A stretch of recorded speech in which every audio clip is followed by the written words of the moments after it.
Hey everyone, I'm Joshua Orro, the Mustang Prince, and welcome to Mustang Prince Orro Reports. You know, there are many different fictional stories about mice all over the world. Margaret Sharp has The Rescuers, Eve Titus has Basil of Baker Street, E.B. White has Stuart Little. Heck, even Beatrix Potter wrote a few mice stories like these.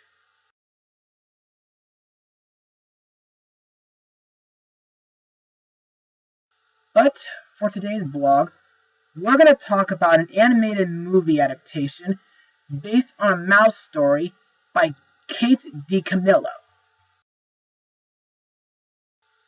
Released on December 19th, 2008, the movie is The Tale of Despereaux. Now let's get started. What was once a thriving place of sunshine and delicious soup, the faraway kingdom of Dor has fallen into sadness. When an accident leaves the king broken-hearted, the sunshine fades and the soup disappears. Into this world is born Despereaux, a brave, book-loving mouse and a friend to Princess P. When P is kidnapped, Despereaux must find a knight's brave heart within his tiny body and rescue his friend. So, what do I think of the movie? Well, to me, this film is very enchanting, and I find it to be a very enjoyable movie to watch with your families. Though, it's not really 100% perfect, but I'll explain why in my Mustang notes. The film's production was marred by disagreements and malpractice, or accusations thereof between the French, British, and North American staff involved. Sylvain Chomet was employed by Gary Ross and Alison Thomas as director early on, before the movie was approved for funding by Universal Studios, with pre-production taking place at his studio, Django Films, in Edinburgh, including character design, the first drafts of the screenplay written by Will McRobb and Chris Viscardi, and the addition of the original character of Boldo the Soup Genie. Chomet came up against creative and ethical differences with the producers and was eventually fired from the project and thrown out of the studio space allocated to Despereaux. Mike Johnson was also hired as director before the role eventually went to Sam Fell and Robert Stephenhagen, who reportedly had not read the original novel and directed the film, made at Framestore in London via speakerphone and email.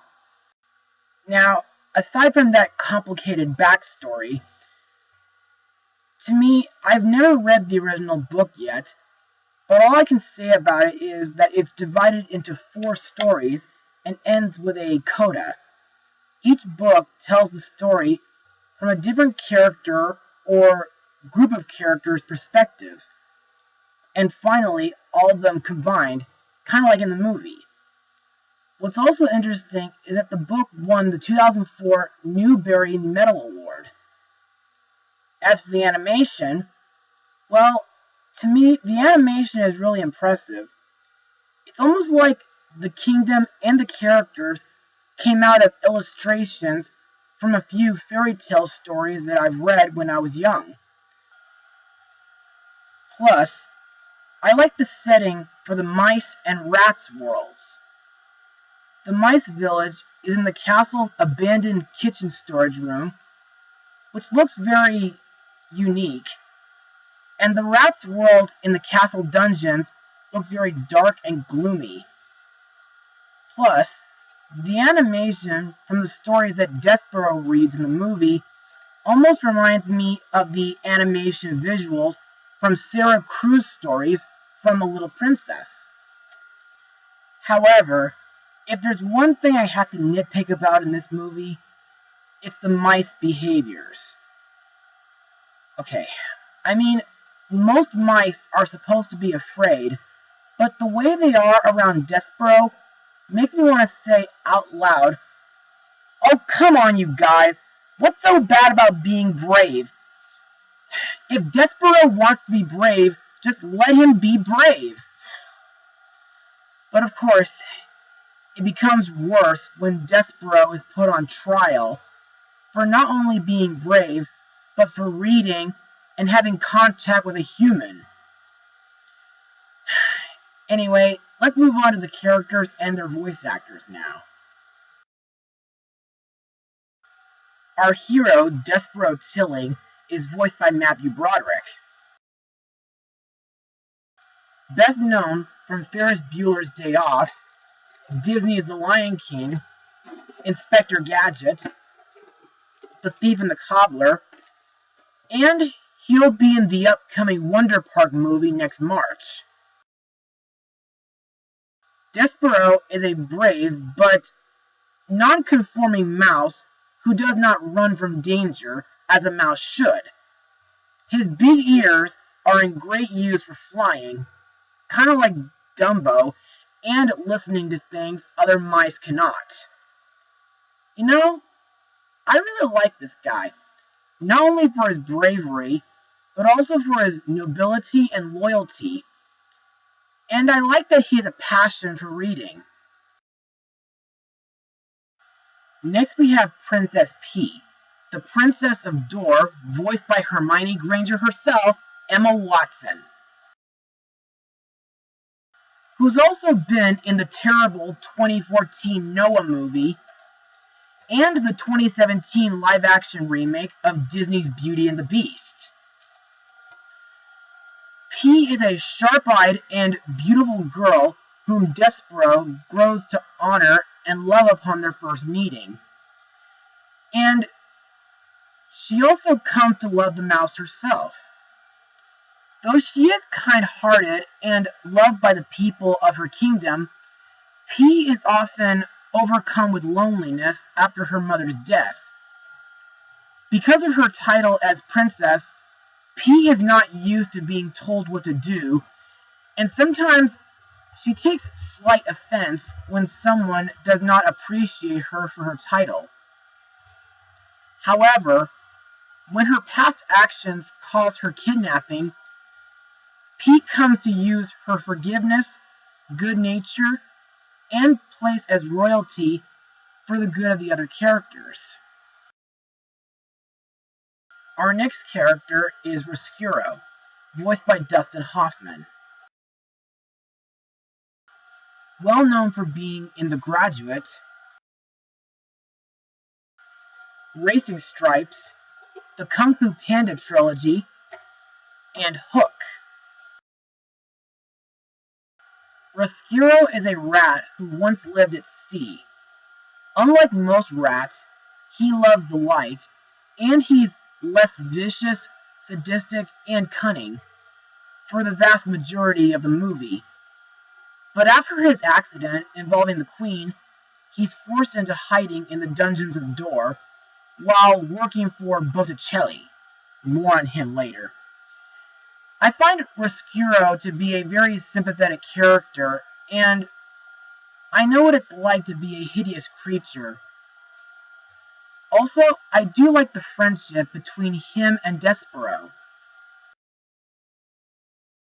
Next up is Miggery Sao, voiced by Tracy Ullman, whom I remember from Once Upon a Mattress, Tim Burton's Corpse Bride, Kronk's New Groove, and she voiced Lucinda's mom, Marla, in Sophia the First. Mig was a poor country girl who was given up by her father, the castle jailer, to a pig farmer. And later, she was bought by the castle soldiers and was assigned as Princess P's servant girl. Later in the movie, Mig became an unintentional pawn to capture Princess P, courtesy of Rescuro and Botticelli. Speaking of which, Next we come to Botticelli, the leader of the Rats of Dor and main villain of the movie, voiced by Ciarán Hinds, who got to be in the Phantom of the Opera, Harry Potter 7 Part 2, The Nativity Story, and Disney's Frozen. This character is a manipulative, sadistic, and vicious rat who resides deep underground along with the other rats of Dor. In my opinion, well, whenever Botticelli speaks, he sounds equally as twisted as Ralph Fiennes does as Voldemort. Also, while I do think he's a threatening rat, it makes me wonder why this guy keeps a monstrous cat in his arena.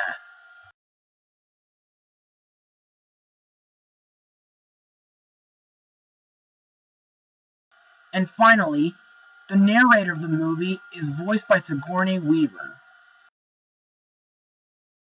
The rest of the cast includes Robbie Coltrane, Tony Hale, Kevin Kline, Stanley Tucci, Frank Langella, Christopher Lloyd, and Richard Jenkins. And now, let's move on to my final words. Overall, The Tale of Despereaux is a pretty good movie. It has a warm-hearted story. The animation is very surprising. It has a great cast of characters, and the voice acting is phenomenal. Also, this movie makes me want to read the original novel and see how it compares to this movie. As for my rating, I'll give it a 98% out of 100. Well, that's it for today, everyone. Be sure to join me again next time, because I'm going to take a little trip into the internet. But I'm going to need some help when it happens. Mustang power.